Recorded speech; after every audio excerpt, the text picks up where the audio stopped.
Hi, Patrick. How are you today? I'm doing quite well. How are you doing today? I'm doing lovely now that you've joined the chat room. And I just really want to thank you for coming on to the show today. It is my biggest honor to be doing this right now. So let's go.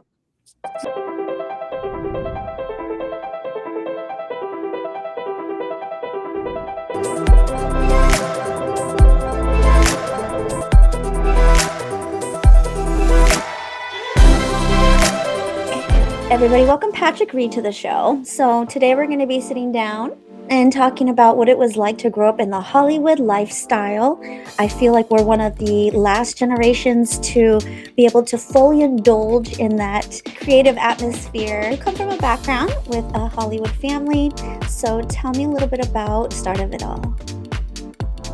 Well, like everything in my family, it all started around Tara. So Tara went out west, and then we all went out west. Where are you originally from? Where did you guys migrate from? We are originally from New Jersey. Jersey's in the house. Do you Damn miss right. home? I miss things about home, like food. But home in general, I do not miss winter. I do not miss snow. I do not miss slush. I do not miss rain in 35-degree weather. How old were you when you migrated west to good old Los Angeles? I moved out in 2001. In August of 2001, we moved to Playa del Rey. That's a nice area. Well, my twin sister at the time was going to Loyola Marymount University, and that's just right up the road. So I had to be an official roommate with my twin, who, we would say we are womb mates. Roommates. Colleen's a sweetheart. I remember meeting her. You lived about 4 houses down from the Beechwood girls at Beechwood Frat. Party crew. And yeah, you and Colleen would come over. We go over there. I remember hanging out, and you guys are very down to earth, very kind to me. Thank you for those days. Well, you're definitely worth giving all those positive attributes towards. So, God, feels like yesterday. That was such a long time ago. I mean, that was 20 years ago? Longer? It's crazy. It went fast. I mean, maybe it feels realistically, maybe about like 7 years ago tops, but we're talking 20 years. Yeah, it's the blink of an eye. I remember being in your 20s and you're like, oh my God, like, what am I going to accomplish? Like, what am I going to get to? And then you're like, and then you get to your 30s and you're like, okay. 20s was fun. All we did was party. That we did well, I must say. You don't get invited to the parties up in the hills and the exclusive parties. Well, you didn't necessarily fit the vibe, I guess, to a certain degree. Tell me some behind the scenes about one of the craziest parties you've ever been to. That's a tough one. I mean, but like LA parties or like parties in general? Like a special event. Okay. Going to American Pie premiere at Universal Studio. We I think 16 at the time. And this is where like Tara was really starting to get going. And the amount of people that like showed up for it was just like, I remember like meeting Ben Affleck, and then hanging out with the entire cast of American Pie, especially Jen and Elizabeth. There we go. Which then is like ironic because later on in life she ended up like hanging out at my clothing store for 3 hours on a random day. So, and you don't know what eventually back then turns into your eventual future. Since it was at Universal Studios, I mean, like, it was lights out. And then I think they even said, like, the after party for, like, at the studios, like, it was just jam-packed. Like, they were probably, like, I think it was probably one of the best after party movies because everyone was so young. Like, I was 16. So, I get fed some cervezas. That's probably one of the better ones. When it comes to like that, like other parties, like which you can contest to, like, and going to the Playboy Mansion, like I think it was Hugh's 70th birthday or something like that, maybe 80th birthday. Oh, the guy was like immortal. So, like, those are eye-opening experiences, especially when you're in your younger 20s. And I can't believe I'm here. So you would be down below and get bussed up to the Playboy Mansion. You took the famous bus ride. Oh, damn right. Oh my God. Yeah, you would. Where the hell we parked over by UCLA, I think, and then you get bussed up. And you're like, oh. But like the first time I went, I was like, I think it was one of the anniversaries for the magazine, and I was like, it was okay. Right. I was like, oh. But then his birthday party was like, where the hell were all these people? Okay. So you're in the Hollywood scene, doing the parties, having fun. The brother of a rising star, Tara Reid, she's an American Pie. The Big Lebowskis, it's the 1990s, it's the 2000s, early 2000s. Did you ever at any point want to get involved in acting? Yes and no. But I'd rather have just, well, at that time, I, wasn't really serious in life, but I was serious because I was having my own business. So I wasn't like, I could go jump into the movie industry when I was having my own high-end little clothing store on Montana Ave in Santa Monica. So usually my days were 7 days a week. Yeah and no. It all depends. Like even to these days, who knows? Maybe. Okay, I love that. Tell me about the clothing line. Like, what sparked that interest and wanted you to get in that field? Well, it was just the clothing. It was a clothing store. It wasn't a clothing line, and we thought that we were eventually going to get there, but then the paths parted, and it's a long story. I'm probably not going to get too much into it. We'll just say, like, my parents were like, well, this one's doing this, and then that one's doing this, and then we're like, we got this one over here. What are we going to do for him? So they invested in me, and then, I thought I had a pretty good fashion sense back then. So, but then, like, I thought diesels were expensive jeans. And then when I got into my clothing store, it was more like, oh, probably not even going to carry diesel, and there's other better, bigger brands. So it was just kind of a stroke of luck and chance that I even got into the fashion industry. But that was a long time ago. So when did you leave Los Angeles? When did you finally say, okay, I am ready to move forward and move it along?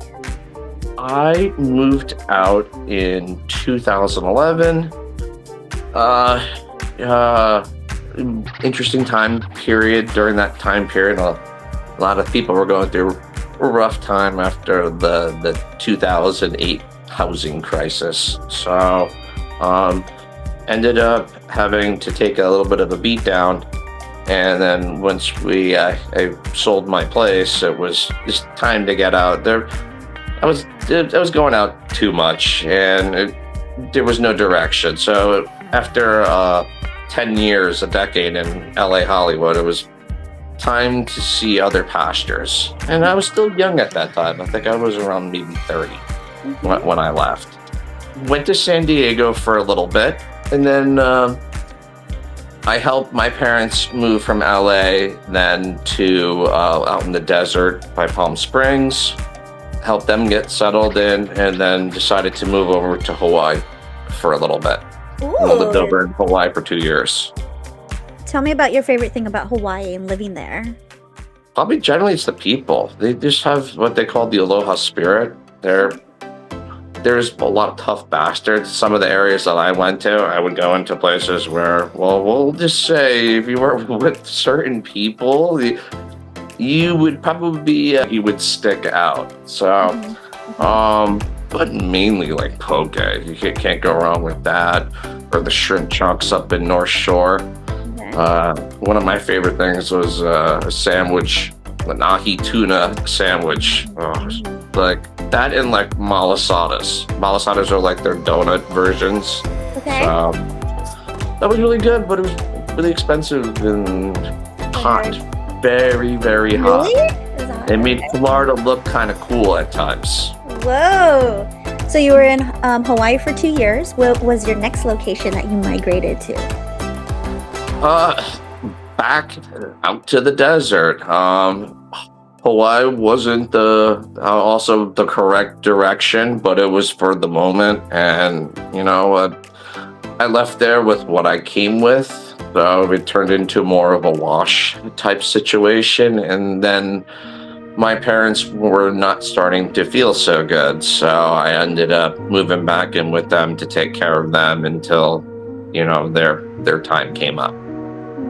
Well, one of them. Mm-hmm. So, and then I fell back into the radiology world over there, and I was able to get a job, and that kind of helped me launch to where I'm currently at the moment. And I'm so sorry of the passing of your mother and your father.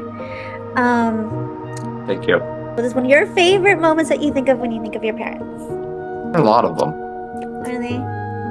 Probably when we went to Disney World when I was 5, and all 6 of us stayed in one room, and there was a fly on the wall, and my dad went to go get the fly because it was driving him nuts. He was 100% Irishman, so anything would drive him nuts. But this thing was particularly bothering him. So he went up to go hit the wall. Well, unfortunately, he hit the wall so hard that the wall came down and we got to see the neighbors. What? Are you serious? The whole wall? For real. Oh my God. You God. hit the damn thing, the crack. Oh, well, when the Reids make an appearance, we knock down walls sometimes. That's funny. And what did you guys do? What was your reaction as kids? Oh, it terrified us. We were probably sleeping. Hopefully they didn't make you pay for that wall. Oh, no. I mean, it's the 80s. So, okay. So how many brothers and sisters do you have? All right. Overall, I have a half sister, half brother, Tara, and then my twin. So 3 boys, 3 girls. Wow. That's a big family. Yes, it is. Oh, well, yeah. I mean, we're Reids, so there's always moments of passion. It's not a dull moment. It can be a little taxing at times, but it's all in good fun. We have each other's back. Have you guys gone to Ireland together as a family before? See, that's an interesting thing to bring up. So we were able to go with my dad before he passed. He wanted to have at least me and Colleen go because he's been with Tara and he's been with Tommy, and Tommy's my older brother, and he's been with the other older brother. His name's James. I don't think the older sister Kathy went, but I'm not 100% sure. Maybe they did, or maybe they met up with over there. But we were the last ones to go. So Colleen was able to get everything in order. So we went over there, and that was in late August, early September of 2016. Okay. Wow. And that was an interesting trip. It was fun. You can only have so much Guinness. Can you drink Guinness now, or does it make you nauseous? When I did drink, I have no problem with Guinness. It never made me nauseous. Yeah. So I mean, like it's in your, if you're Irish, it's in your blood. So, Okay. But 4 years sober, so no more drinking in general. I love that, and so does your liver. So does my body. And your body. Do you feel a difference between drinking, not drinking, and that complete different 180 lifestyle? Well, it's not during the drinking, it's the after the drinking, and as you get older in life, new things that you never thought could happen start to happen out of nowhere. So with the added formula, I'm not forcing possible spraining my ankle or falling down a stairs. Age. Isn't it crazy that we look like we're in our early 30s, but we're literally almost 50? Well, I'm not there yet. I'm about to You're be getting the middle close. ground.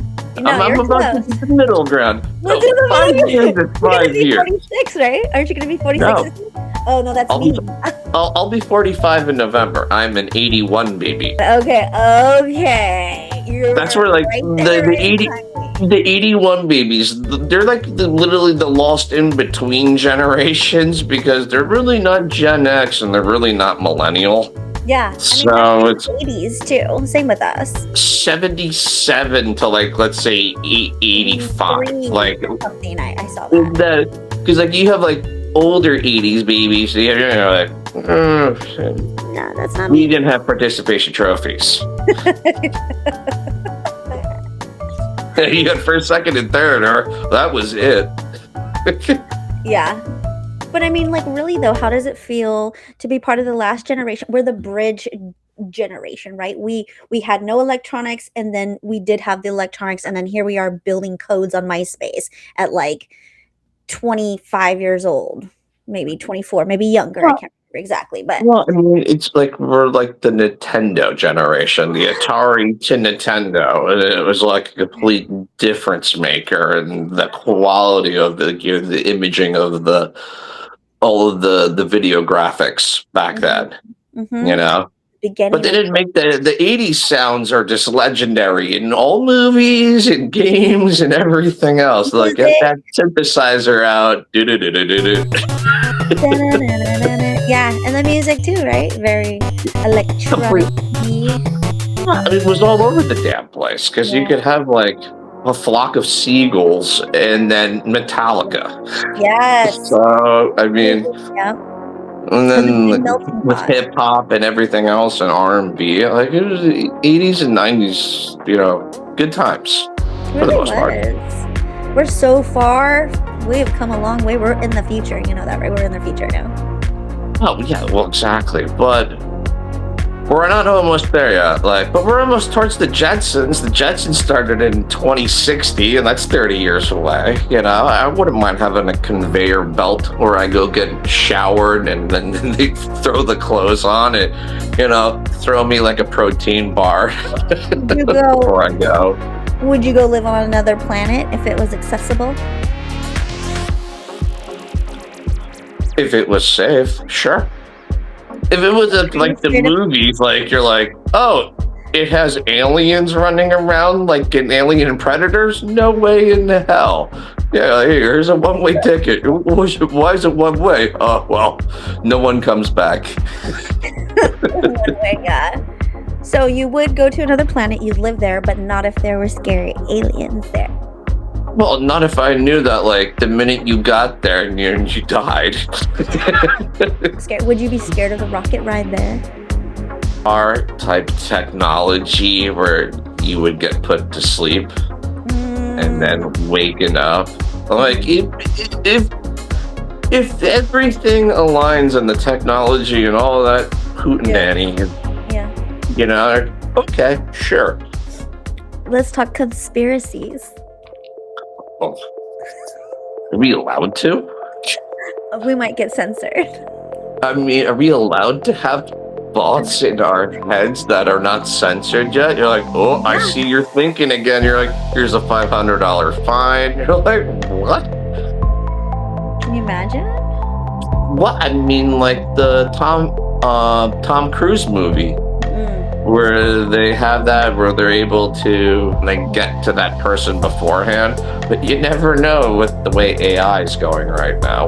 So anything can be on the board of what the possible future of possibilities of what could be. But if the movie's telling any kind of truth, well, we all seen bits and pieces.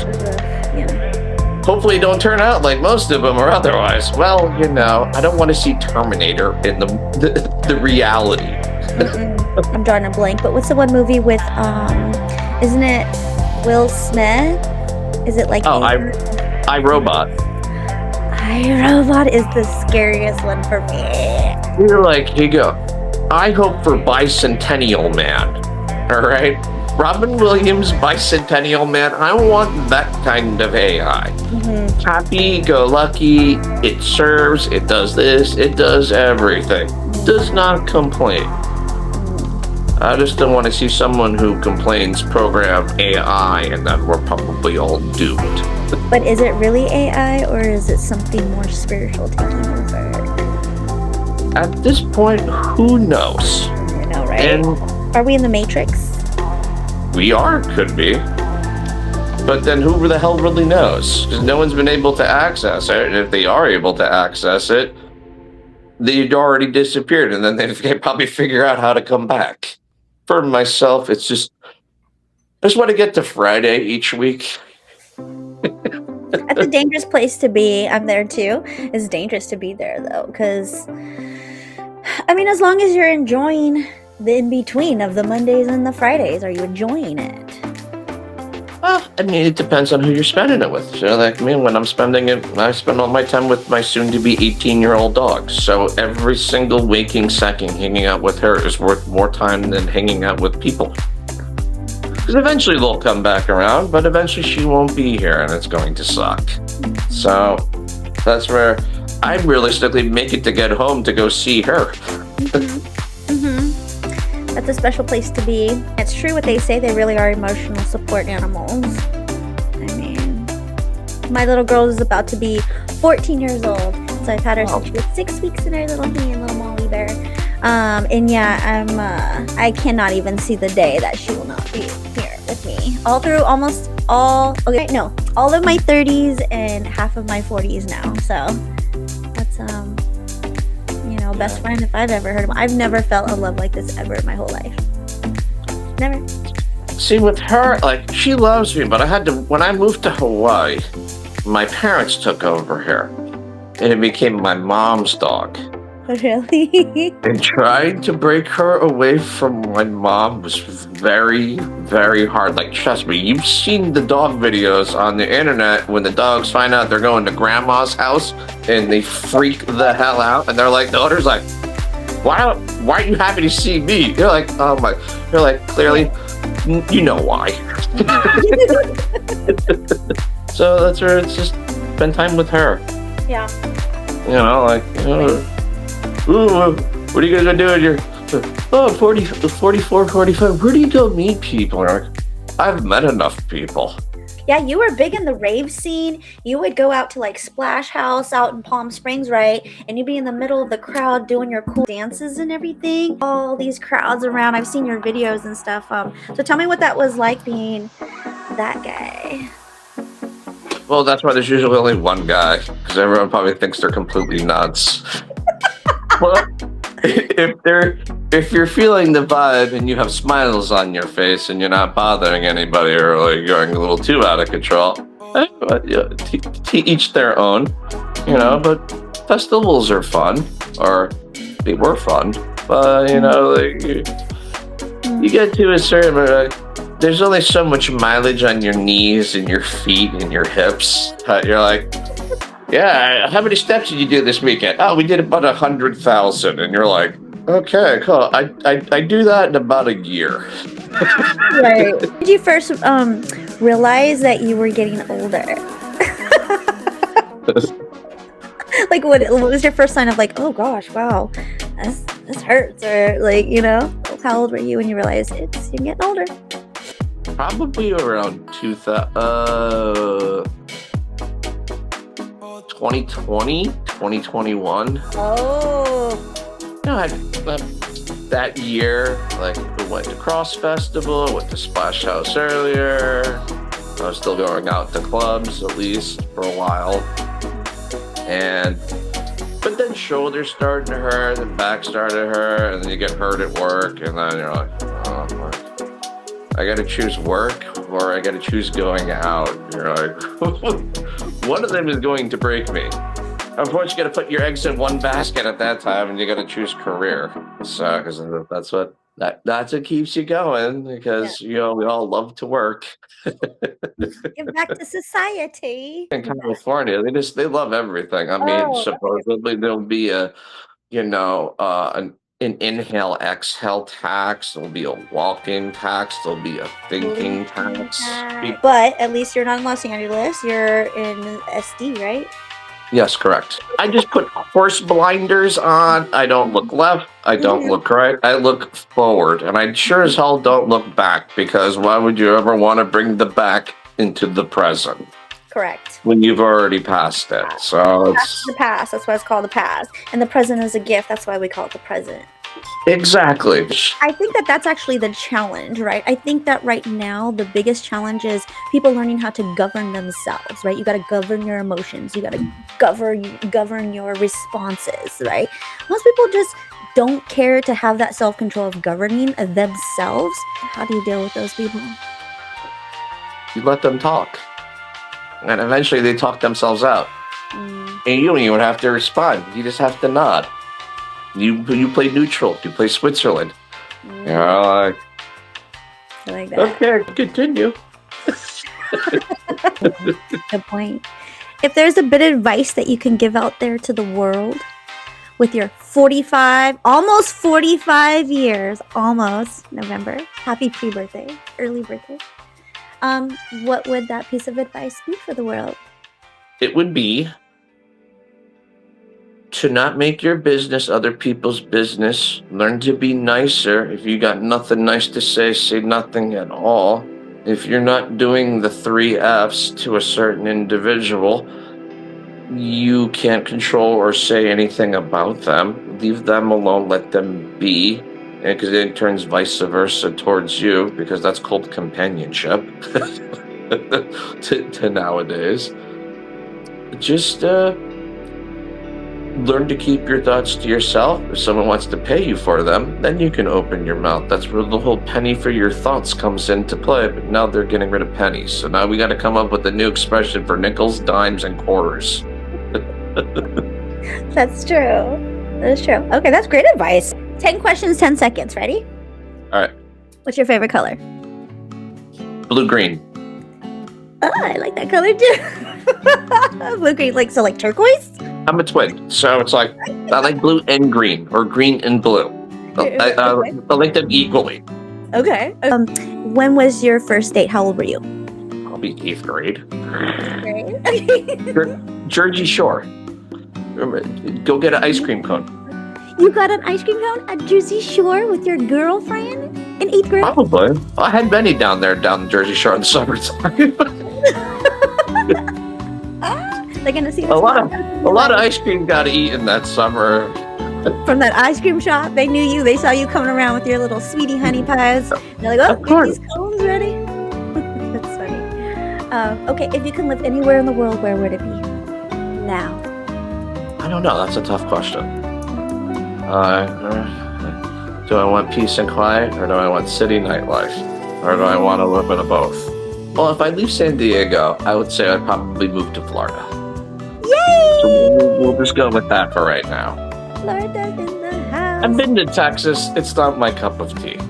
I'm not sure if the original Jersey accent and then a person coming from California. They're gonna be like, "Listen here, buddy. You got to get your damn car again." I'm like, "I got a Trump sticker on the back." Oh my gosh. Okay, so Florida, yes, I highly recommend coming down here. Whenever you do, let me know. My light just went off. It's okay. Technical difficulties over here. That's right. You're still on air, though. If it says it, it must mean it. And my microphone gets stuck to my shirt. So, what do you see for yourself in the next 5 years? Wife, family, kids, somewhere on a beach, somewhere in either in Europe or the South Pacific. Okay, that's fantastic. Lettuce. This is Patrick Reid. He's available for your first date. What ice cream cone? He's taking applications for a first date with him down to the Jersey Shore or down on. What do you guys have there in San Diego? Promenade? Fish tacos. Tacos? Best fish tacos in town. Oh gosh, maybe we should have Go to Petco Park for the San Diego Charger Padre game. Go to the beach. Go people watching OB, the tweakers or the homeless people, or you can't figure out which one's which. Or just give me the local dude down the street. No judging, no casting, no stones. Yeah, true. Very good. Well put. Well put. How did Tara get discovered in Hollywood from Jersey? That's something I didn't know. Well, I mean, it's how she first got discovered. She was dancing, went on a table in Paramus Park Mall, started doing a singing and dance routine. A talent scout happened to be walking by.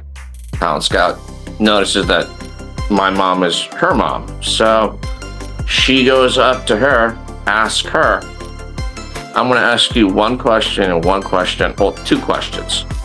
First, is that your daughter?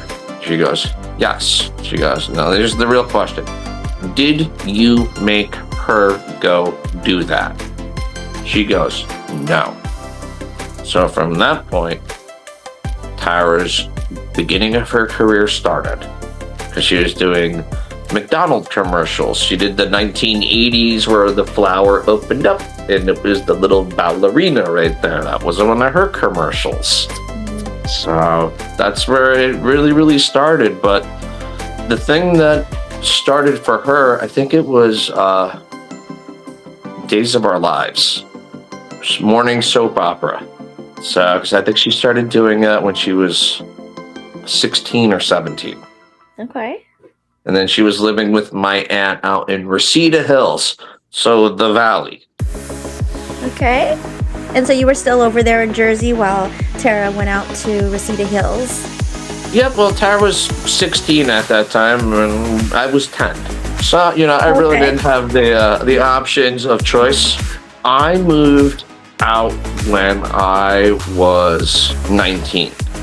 Okay. I did a year of college in New York City. Unfortunately, it really didn't work. Was not the best option for me, just because of New York City was the better option. Sure. So my parents really didn't like that supposed choice option.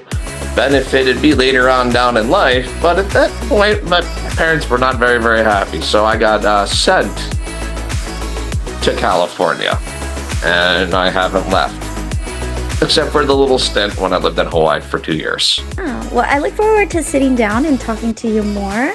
You have so many cool stories, and you're such an awesome guy. And I can't believe it's been 2 decades since we were hanging out, rocking out, and just being silly kids, in our 20s. You still look good, though.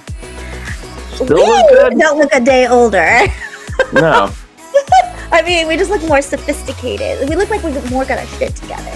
And ironically, I'm still the same weight size, so.